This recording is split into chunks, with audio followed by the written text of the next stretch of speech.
What do y'all? This your boy Sherry's Fees. Right now I'm talking to you guys about Riverdale, Season 3, Episode 7, Chapter 42, The Man in Black. We finally figure out who the hell the Man in Black actually is. And I'm sorry for the late ass review. I was on the phone with somebody and the conversation just dragged on and dragged on. It was a great conversation though. But anyway, let's get into this damn review. First things first, a girl Betty gets dragged off into the sisterhood, pretty much. That's what I'm gonna call it.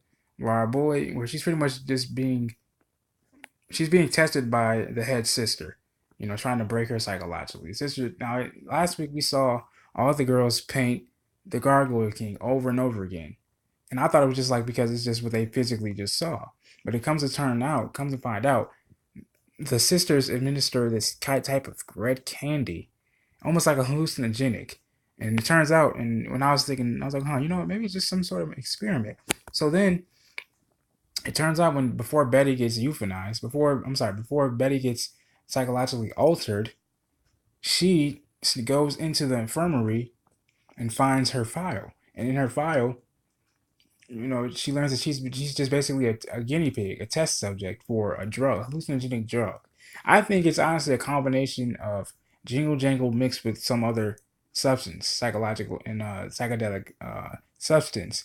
And it turns out Hiram Lodge is a bigger man than we all thought he was. I'm thinking Hermione was the big boss, and I'd say that she isn't. But for Hiram to be such on a low totem pole, the man definitely has his damn connections, and he definitely knows how to move his damn money and product. Because we see him while Betty's outside, we see him pull up to the sister's place. Because Betty's like, wait a second, they don't do maple syrup. Because we also see Claudius Blossom as well, twin brother of Clifford Blossom, pull up to the sisterhood as well, the sister place as well. And so that lets me know that Hiram stretches his money very fucking far and very damn thin too, because we now know he owns the farm and that sisterhood place. Because where Archie and Jughead are, they're trying to, pretty much they're trying to escape Hiram's wrath. Unbeknownst to them, though, it wasn't until later on, because I came on in the part where Lauren, I believe is her name, knocks Archie, my boy Archie, out with a damn skillet, tying him up so then Hiram can kill his ass. Because we see that Hiram pulls up almost immediately after Laura knocks Archie the fuck out with a damn skillet.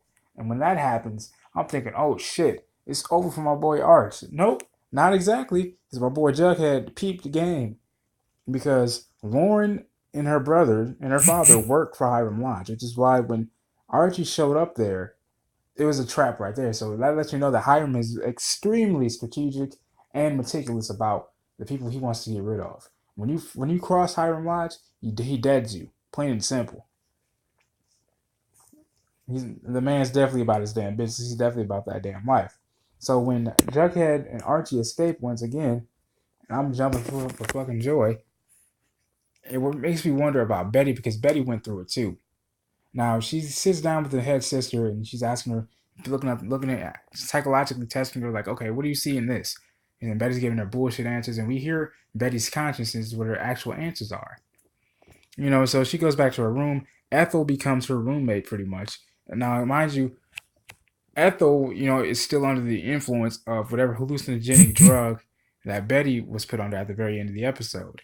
And Ethel's on that shit hard because she's so into the whole Gargoyle King. That's what she sees. And so it makes me think, okay, we see Jughead in a few other episodes back then, a couple weeks ago, drink the elixir of G, and he saw the Gargoyle King. So it makes me wonder, is he still under that psycho-hallucinogenic as well? After you do it one time, is it there forever is basically what I'm asking. Because it seems like everyone who plays G can see the Gargoyle King. But we find out the Men in Black is actually Hiram Lodge. And so we see Veronica even getting ready to leave the Penbrook, the penthouse that she lives in.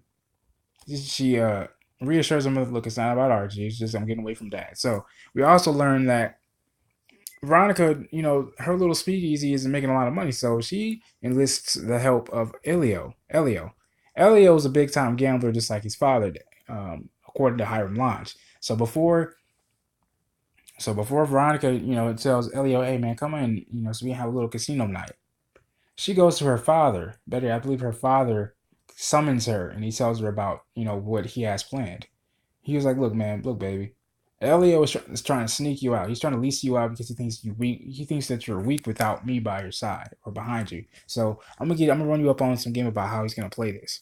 He's gonna be the house and he's gonna break the house down pretty much. He's gonna burn the house down, which means he's gonna cheat at 21.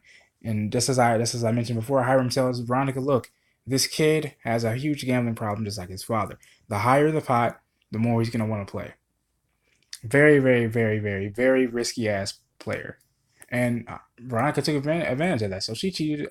So she beat him at his own game. Got the deed to Pop's bag and everything, and the money.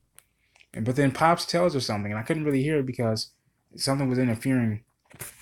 I was on the phone and we're trying to watch it at the same time. And it looks like he said, look, Pops tells Veronica, look, I don't want you to end up like your father. And Veronica's like, look, I'm not ending up like my father. And he says, no, look, I don't. Your father's not who he says he is. And he tells Veronica something. I guess it's the same information that Jughead and Archie found out. That Hiram never stops looking for people that he's after. Because Archie was getting ready to kill Hiram Lodge, mind you, before he and Jughead escaped. And I so wanted him to do it. I really did. And I really thought he was going to do it. But Jughead talked some sense into him by saying, look, would Veronica honestly forgive you for that? That's what snapped him out of it. But then also, Veronica kind of, starting to get a little closer with her father once again. Because he says, look, I do all this to protect you. I don't want you to hate me. I do this because I love you because you're my daughter. And I'll admit, Hiram Lodge is a shiesty ass motherfucker, mind you, but he's still a father at the end of the day, and that still is his baby girl. That's still a man's daughter right there. He's gonna do whatever he can to protect her. But goddamn, Hiram, you gotta kill the girl's boyfriend after he's outsmarted you because he has a solid ass gang with him. Like, boy, come on, bro. But I'm really looking forward to seeing what happens to Betty from this day forward because, mind you, as she's in the sisterhood place, Cheryl tells her, look, if you want to escape, go to down in the basement near the infirmary where, a place a door is marked with a red X because that's where Cheryl escaped last time. But the sisters are smart.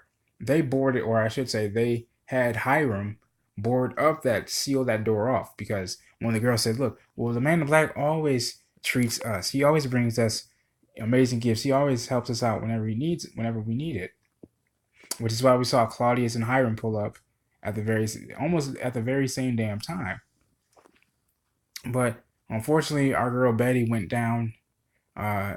She was force fed the psychohallucinogenic drug. I guess two of them by the sisters, and then that's when the head sister once again asked her, "Okay, what do you see in these pictures?" And she answers them: a dead body, the Black Hood, the Gargoyle King.